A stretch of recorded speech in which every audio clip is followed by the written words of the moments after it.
कूर्म पुराण की कथा ये आती है। कौन सा पुराण है जी? कूर्म पुराण। बड़ी जबरदस्त कथा आती है, छोटी सी कथा है, समय भी थोड़ा सा ही बचा है। राजा दुर्जय की कथा आती है, जो यानी विषय है, जो सब्जेक्ट है, इंद्रियां उसके साथ हैं बट मन उससे साथ नहीं है। नहीं समझ लगी बात? यानी कि आप संसार में रह करके भी संसार से अलग हो, मुश्किल होता है, डिफिकल्ट। अब राजा दुर्जय की कथा सुन लीजिए। कूर्म पुराण की कथा होती है। राजा दुर्जय थे, वो शास्त्रों में निष्णात थे, यानी पारंगत थे, सारे शास्त्र उनको आते थे। राजा थे ना, सुंदर थे ना, शत्रुओं को भी विजयी कर बैठे थे। कोई यानी उनको परास्त नहीं कर पा सकता था, पर उनका अपने मन पर कंट्रोल नहीं था। शास्त्र आता है, ज्ञान विज्ञान है, बट मन कंट्रोल में नहीं था।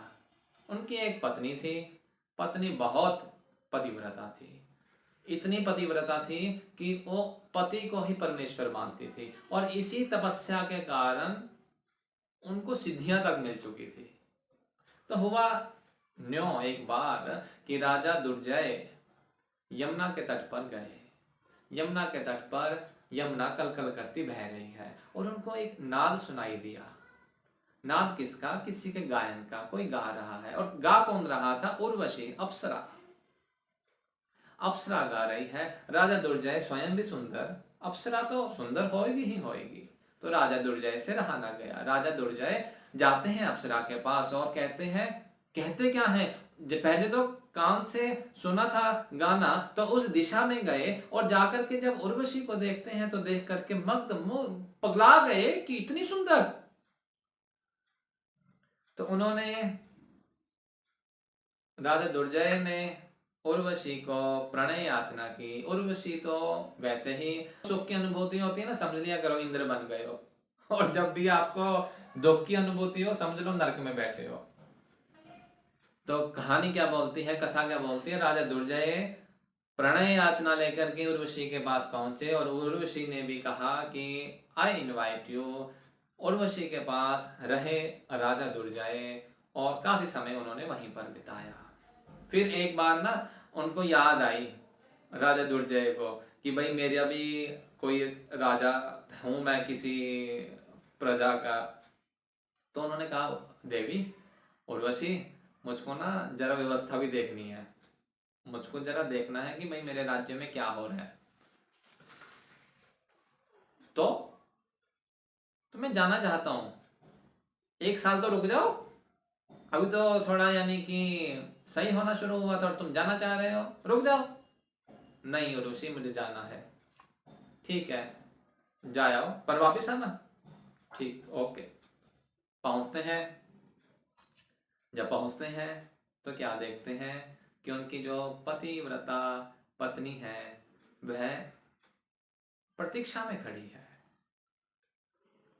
सामने पहुंचते हैं और वह प्रणाम करती है दुर्जय राजा को, आंख बंद करती है और समझ जाती है कि राजा कहां पर रह करके आया है। अब क्योंकि खुद पाप कर चुका है राजा, तो राजा को फील होता है कि मैंने सही नहीं किया। पर पत्नी बोलती है कि तुम अभी कुछ ना बोलो, तुम्हारे सुख में ही मेरा सुख है, तुम डरो मत, कांपो मत, इतने भय में मत जाओ, इतने डिप्रेशन में मत जाओ। ऋषि के पास जाना, ऋषि कनव के पास जाना और प्रायश्चित कर लेना, मुझे कोई प्रॉब्लम नहीं होगी। राजा को गिलानी हुई, गिल्टी फील हुआ कि मैं क्या कर रहा था और मेरी पत्नी कैसी है। तो राजा प्रायश्चित करने के लिए ऋषि कनव के पास गए। ऋषि कनव ने कहा कि राजन, पाप तो तुमने किया है, तो तुम क्या करो, तुम हिमालय में चले जाओ और वहां पर जाकर के तप करो। अब राजा दुर्जय हिमालय पर पहुंचे, और जैसे ही हिमालय पर पहुंचे तो उनको वहां पर एक गंधर्व दिखा। गंधर्व, again beautiful persons, beautiful personalities, और उस गंधर्व ने एक सुंदर सा हार डाला हुआ था। राजा दुर्जय को लगा कि ये हार तो इसके थोड़ी गले में अच्छा लगेगा, उर्वशी के गले में अच्छा लगेगा। तो हिमालय पर गए हैं तपस्या करने के लिए, प्रायश्चित करने के लिए, याद कौन आ गई? उर्वशी। उर्वशी याद आई और कहते हैं कि ये तो उर्वशी के गले में अच्छा लगेगा। तो उन्होंने गंधर्व के गले से वह छीन लिया हार और छीन करके दोबारा से यमुना के किनारे पर पहुंचे और देखते हैं उर्वशी तो वहां पर है ही नहीं है। व्याकुल हो गए राजन, और राजन ने चप्पा चप्पा छान मारा और मिली उर्वशी कहां पर? मानसरोवर के पास। हार प्रदान किया। इस बीच क्योंकि वह अप्सरा है, उसको भान हुआ कि कुछ ऐसा ना हो कि इसकी जो पतिव्रता पत्नी है वो मुझे शाप दे दे।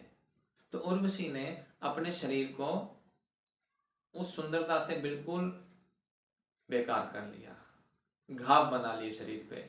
और जब घाव बनाए तो राजा के मन में एकदम से भूकंप आया कि भाई मैं इससे प्रेम कर रहा था, इस उर्वशी से। फिर उसको ध्यान आया, ओहो मैं तो प्रायश्चित करने के लिए निकला था। दोबारा से गलानी आई, दोबारा से पहुंचे ऋषि कनव के पास और ऋषि कनव से कहते हैं, गुरुदेव मेरे से गलती हुई, मुझे माफी करवा दीजिए, प्रायश्चित करवा दीजिए। तो ऋषि कनव ने कहा ओके, काशी में जाइए, बाबा विश्वनाथ जी के दर्शन कीजिए, गंगा में डुबकी लगाइए और वहां पर तप कीजिए। और कथा कहती है राजा दुर्जय गए और जाकर के बाबा विश्वनाथ को प्रार्थना किए और फिर प्रायश्चित किया। अब इसमें समझने की बात क्या है कि राजा शास्त्रों को जानता है बट स्टिल मन से ऊपर नहीं उठ पाए। पर एक चीज और भी आपने नोट करी होगी कि प्रायश्चित करना चाहते हैं। क्यों करना चाहते हैं? क्योंकि पति व्रता पत्नी का संग उनको मिल रहा है। यानी कि यदि हमारा मन नीचे नीचे गिरता है तो यदि भगवत गीता रूपी हमारी बुद्धि होगी तो हमें फिर दोबारा से वो सही मार्ग पे लगा देगी। इसलिए डरने की बात नहीं है। अगर फिसल भी जाओ दोबारा से खड़े हो बैठना और दोबारा से बाबा विश्वनाथ को प्रणाम करके यात्रा को आगे बढ़ाना।